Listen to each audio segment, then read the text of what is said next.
What's up, everyone, and welcome to another episode of the Cheeseheadz Weekly Podcast.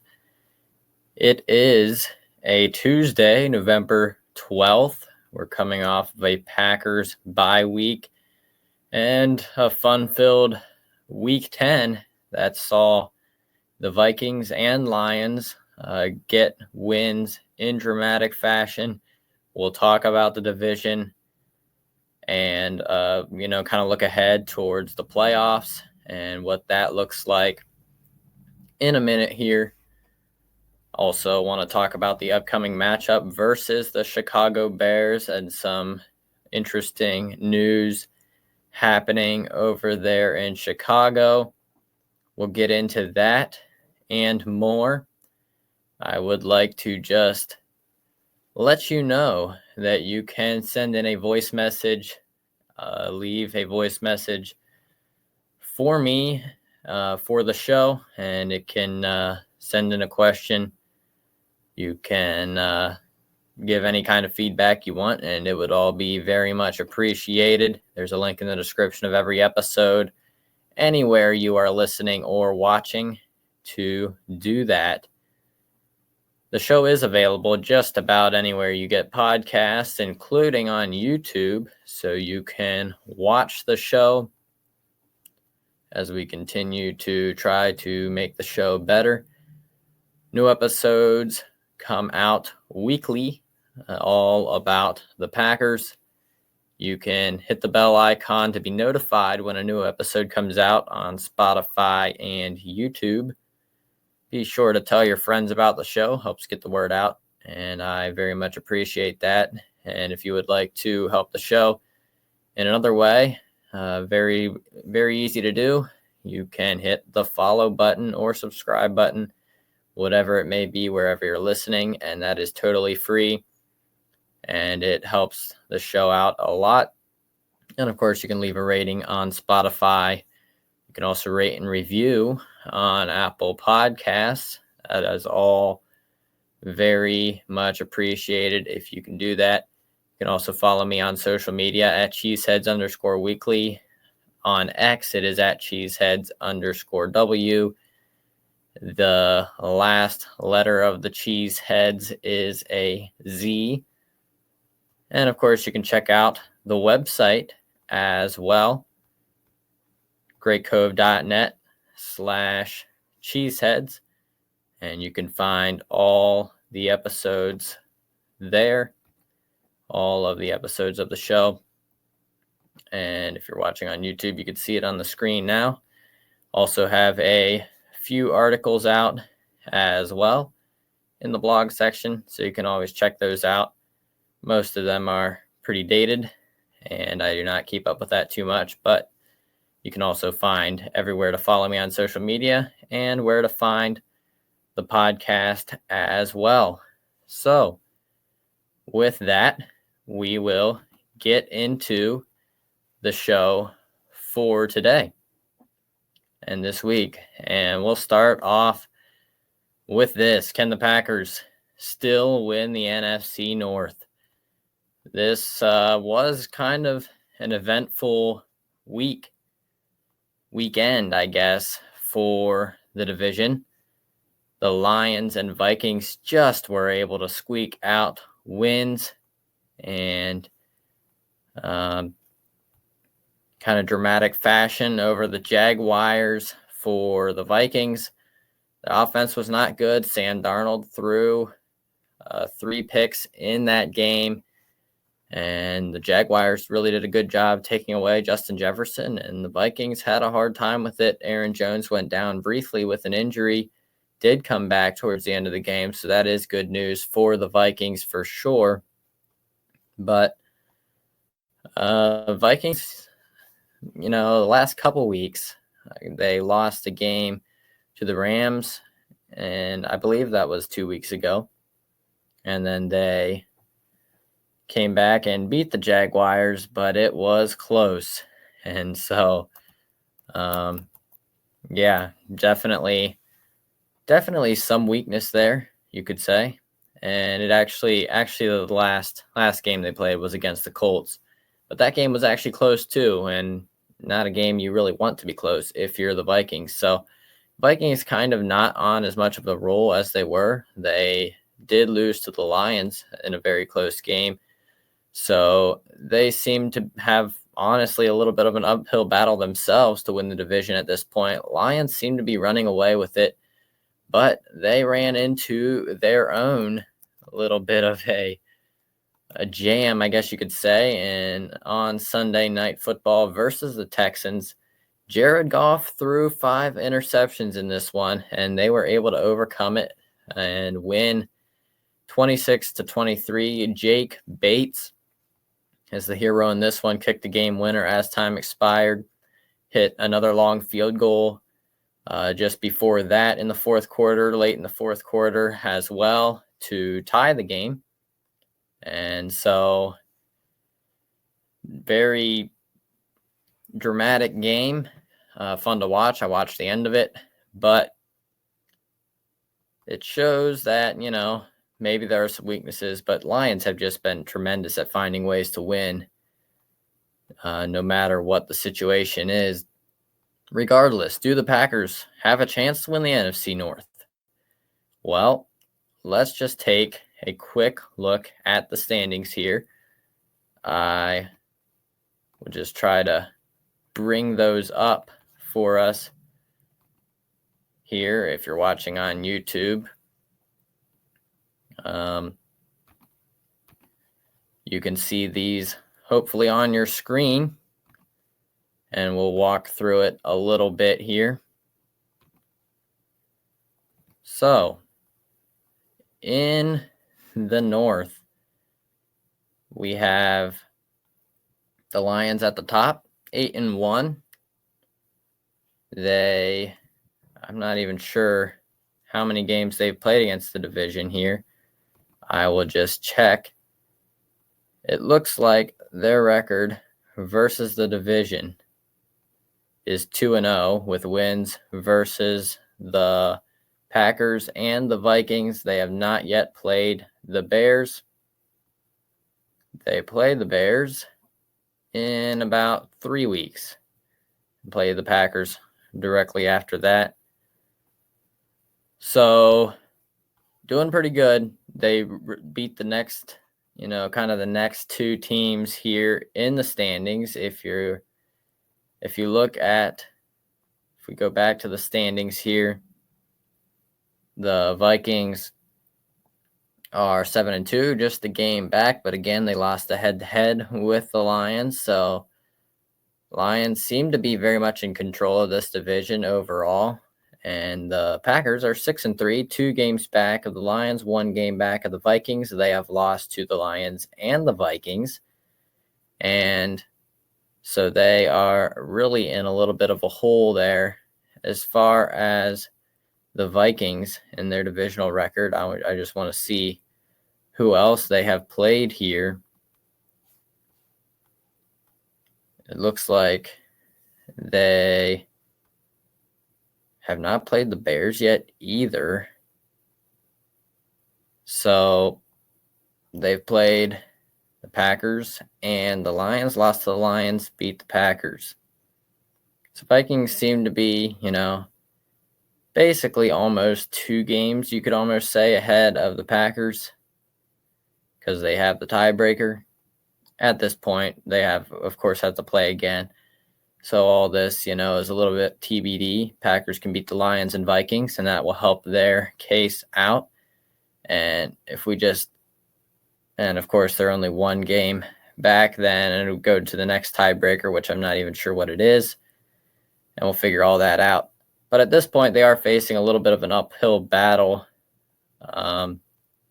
If you look here at their chances to win the NFC North, according to the Athletics playoff projection model, they have only a 5% chance of winning the NFC North, but a 65% chance of making the playoffs. They are currently in the number 7 spot, the last wild card spot in the NFC Playoff Picture. They have at least a 2-win advantage over all the teams behind them in the playoff standings. I mean, they're 6-3. It almost seems wrong for them to be in the number 7 spot at 6-3. but they are in the playoffs, and it kind of falls off, I guess, after the Packers. Bears have lost 3 straight games, so it doesn't look like they're going to catch the Packers anytime soon. They seem to be a mess at the moment, and we'll get into that in just a little bit. And then, of course, the Vikings and Lions just got done winning, doing very well.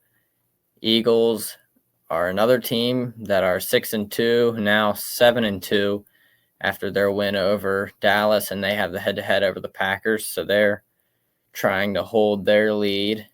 And maybe I should just look up the playoff picture, see if I can find anything there as to who's at the number 1 seed. I would assume that would be the Lions at this moment. Not sure if this is correct. Looks like it. So the Lions are first. Eagles would be second. And then it is the Falcons, as they are leading the division there in the NFC South with a 6-4 record. The Cardinals, currently number 4, 6-4, and number 1 in the NFC West, something we didn't see happen. Now, of course, still a lot of games to play. I'm not sure that's going to hold. I do really like the Cardinals, especially offensively. I'm not sure they will hold up again against some of these division opponents. The Rams are looking better as they get some of their, weapons back, I guess. And then, of course, and I think the Rams lost maybe. Well, I can just check right here, I think. The Rams, got to find the score here. I can't remember. It was just last night. They did lose to the Dolphins. So not a great showing by them in that one. And then you have the Commanders in here, 7-3, second in the NFC East. The Vikings, basically Vikings, Commanders, Packers is the order after the division leaders here in the playoff picture. So things could get interesting, and, not leading in the division certainly makes a difference. But 3 different teams from the NFC North in the playoffs currently, and then the Bears are sitting at number 9. It's the Niners at 8, the Bears at 9, Seahawks, Rams, Bucks, Cowboys, and on down. So those teams are all in the hunt currently.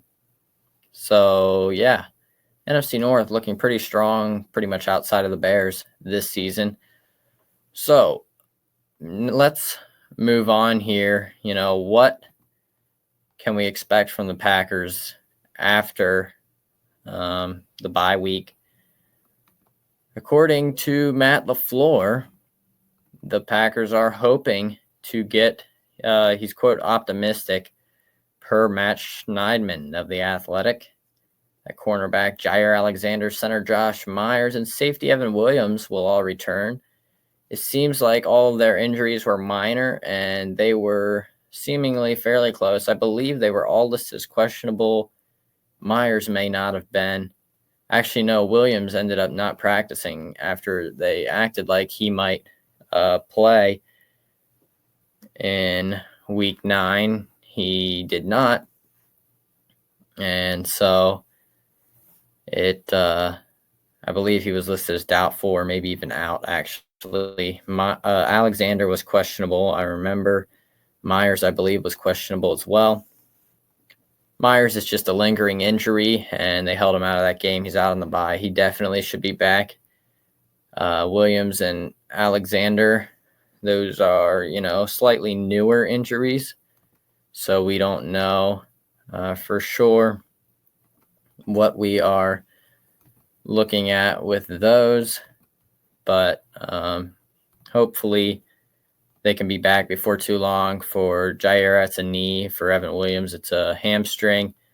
Both were deemed, pretty minor. So I am very much optimistic as well that they can all be back.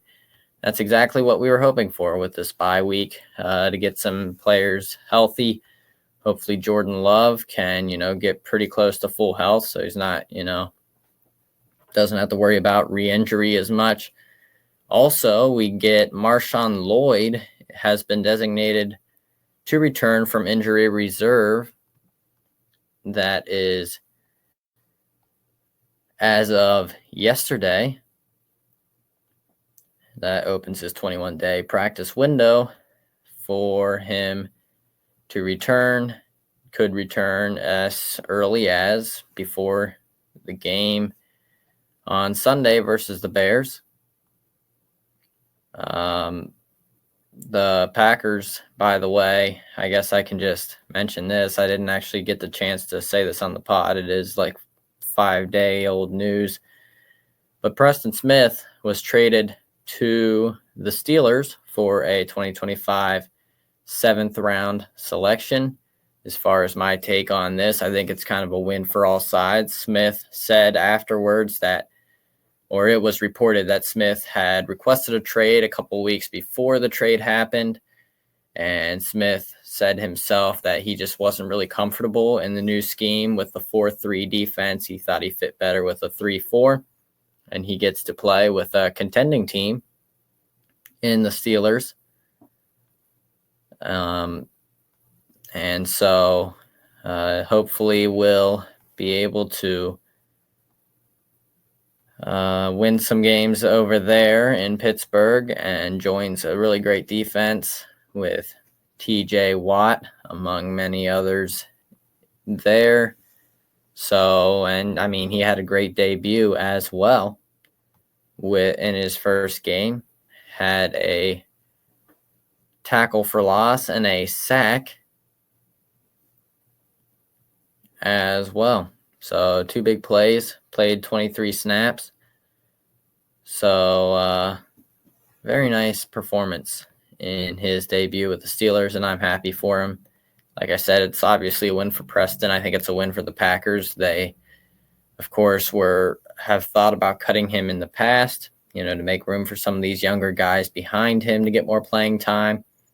And, of course, you got the cap hit. So he's now off the books, and they do get a little bit of compensation for it, which is good as well. So, as far as the Bears, I guess we'll just get into that. The Bears are changing coaches, and not head coaches. Offensive coordinator Shane Waldron is out. Thomas Davis is in.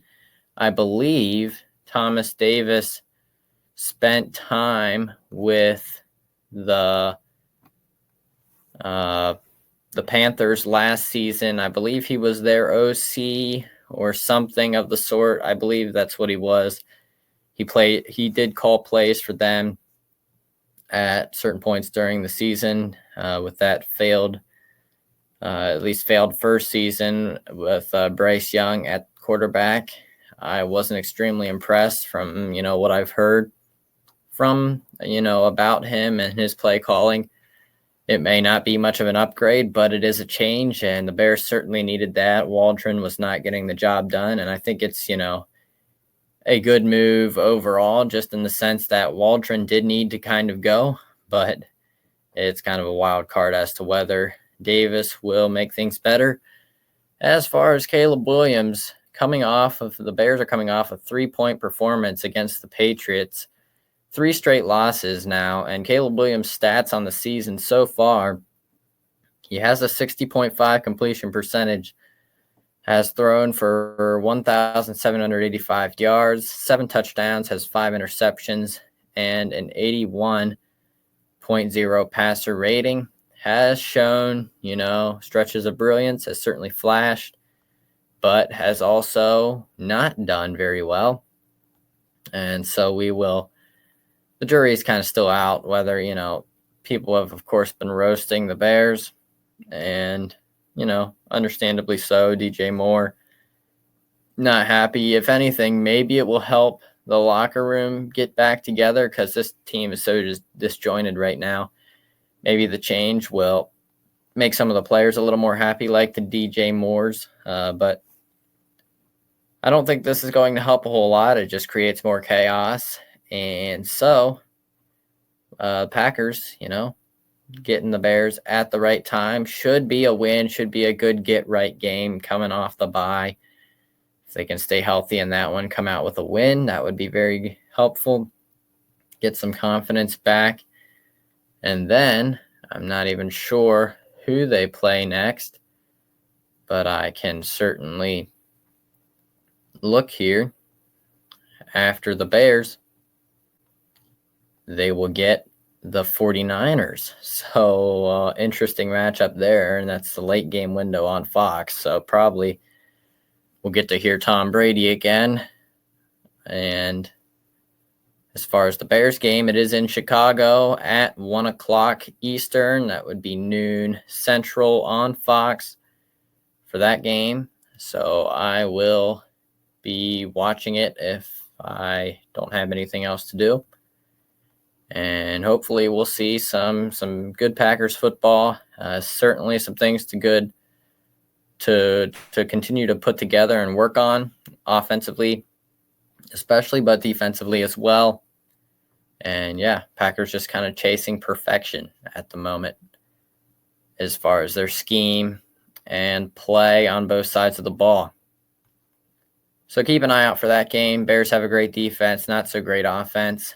So good test for the Packers offense to see if they can get right after a rough performance versus the Lions in week 9. Get the bye week, hopefully rest up, get healed up, and hopefully we'll be right back at it next week.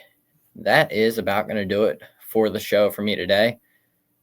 Kind of an abrupt ending there, but I don't have a whole lot more to say. So we'll kind of leave it at that. I did anticipate a shorter episode without a game to talk about. Guess I could have gone over, my studs and duds so far on the season. We can maybe do that some other time or not, but we'll just wait till the end of the year maybe. But thank you for joining me for this episode. Hopefully you enjoyed it. And hopefully you can enjoy some good Packers football here down the stretch. Should be fun. Interesting to see what happens. The NFL is always a great time, to just look around the league, see what all's happening. And, of course, now you can start looking ahead at playoffs and stuff. So the games start to matter a little bit more now, come December especially. And we get some colder weather in Green Bay. So we'll see how things go, but Packers looking to continue to get better and make a push for the division and, of course, the playoffs as well.